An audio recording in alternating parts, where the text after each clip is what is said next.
Hi, I'm Russ Rolls, and today I'm going to be talking to you about the Puritan influence on American culture. We're looking at three things. We're looking at geography, education, and how the Puritans influenced other Christian denominations. So first, about a year ago, I had the opportunity to travel to Newport, Rhode Island, where I experienced my first traditional New England town, and I snapped this photograph right here. And as you can see in it, there is a tall church in the center of the town, positioned whether if you're coming into the town on the road or you're coming into the docks, which would actually be behind me in this picture, you can see the church. It was the center of the community, the center of the town, just as Christ was the center of the church and the center of the lives of the Puritans. So this town reflected that concept. The Puritans, or traditional Puritans, believed in the Congregationalist model, which favored a union of church and state.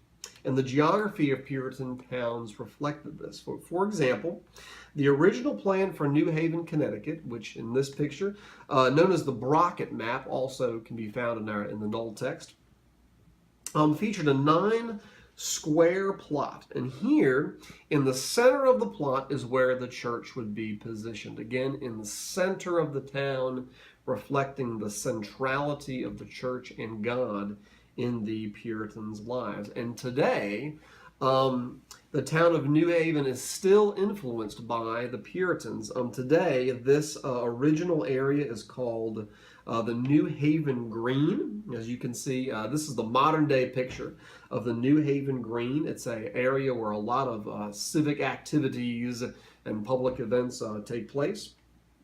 And right in the middle of the green are three 19th century churches that the National Park Service calls remarkable for their individual architectural merit.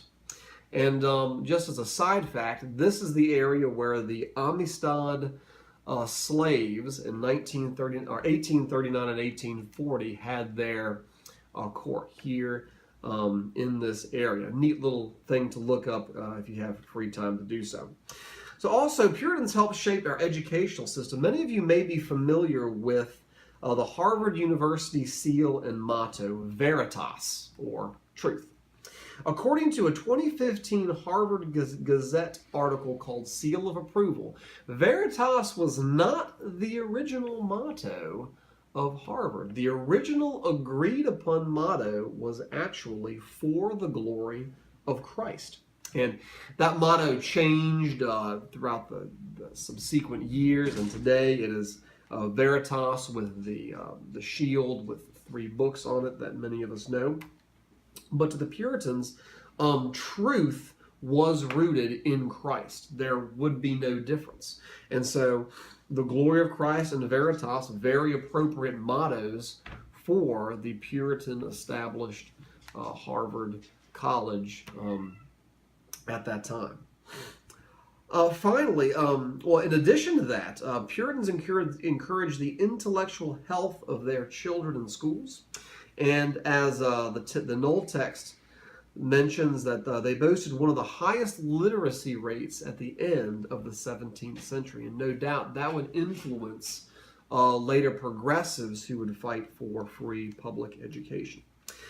Finally, as we've studied, Puritans left their native England to pursue religious freedom, and in attempting to do this, so became the catalyst for future movements towards religious freedom. And one of the chief rebels against traditional Puritanism was Roger Williams, who strongly disagreed with this Congregationalist model that blended church and state and required church membership in order to participate in local civil government.